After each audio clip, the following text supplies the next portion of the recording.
Here are 10 things our American-owned Canadian media haven't told you. Number 1, the cost of civil servants. Setting up and administering a youth employment program on the scale of what we was contracted for was 4 to 5 times more than what we were going to spend. Number 2, the ruckus over the WE scandal, which killed the program, meant no youth were employed to either administer or assist in the youth employment program. We lost out on giving them opportunities in leadership. Instead, that money went to government employees at, again, 4 to 5 times the cost, and only after that work was transferred from the WE organization, which lost valuable time. And many replacement programs simply couldn't be created in time, meaning almost no youth were employed in 2020. Number 3, despite stating in Parliament that WE was gobbling up prime Toronto real estate, then leader Andrew Scheer eventually admitted he had no evidence of that, or that WE had any real estate holdings. Number 4, every charity has multiple arms, and any organization would be directed by their lawyer and tax people to set up or use a separate entity for running a government contract-specific program, if only to ensure accounting was separate. Number 5, every party in the House of Commons has members who have benefited from their association with the WE charity. Most have business partners and or family who have spoken at these events. Every party. And the only ones paid were those brought in to speak to donors for further fundraising, which is common practice among any charity, and none of the per-event fees were even remotely higher than speaking fees people like Andrew Scheer, Jason Kenney, Doug Ford, or Aaron O'Toole have received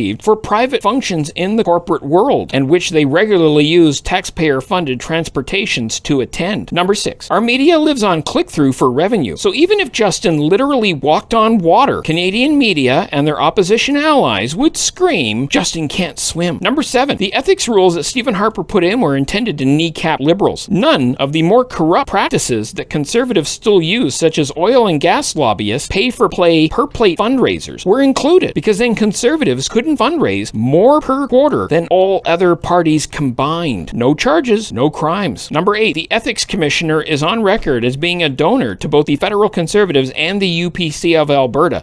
And since anything said about this before that, even what I'm saying here, is framing and bias, I feel people need to be reminded about the people who are pointing fingers. Andrew Scheer, for example. Since every application to rescind citizenship has to be delivered in person to an American consul, embassy, or State Department office, and every application is published by the State Department quarterly, what we know is that Andrew Scheer lied about starting the process to renounce his American citizenship. He never has, he never did, and he never will. And despite them losing their collective coconuts with dual citizens Governor General Michel Jean, Liberal leader Stéphane Dion, and a host of others that they and Andrew Scheer are on record attacking for not being 100% Canadian, conservatives are okay with Andrew's lies, as they were with his lies about his work history, lack of university degree, etc., etc., etc. Number 10, Conservative MP Michael Cooper has repeatedly hit the media scrum banging his gong about ethics violations, frequently with Canada's Ted Cruz, Pierre Poilievre standing right behind him. Cooper is the same racist conservative who told a Muslim witness testifying to a Commons committee on racism to go back where he came from. Cooper is also the man who read the banned New Zealand Shooters Manifesto into parliamentary record, where now, by law, it's available for anyone in Canada as a matter of public record. As for Poilievre, Pierre has repeatedly used the term tar baby in the House of Commons to refer to people of color, and as recently as this year, he defended residential schools and the architects of that system. These are the sort of people who will replace Justin Trudeau if Liberals don't show up and vote Liberal on September 20th. And as I did in October of 2019, I encourage you to look at how things are being run and ask whether you really believe Conservatives would have done a better job in this crisis, or who will do the best job on the next one. Because at the end of the day, nothing else really matters.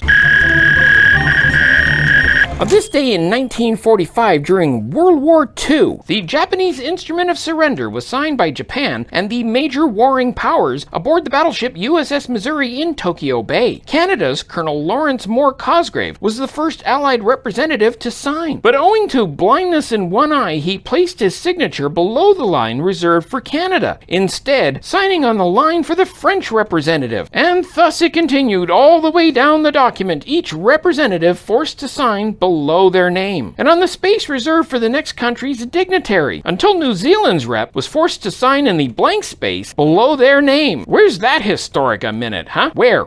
It's also Calendar Adjustment Day, VJ Day, and Blueberry Popsicle Day. And that's today's Duza Bear Digest. See you tomorrow!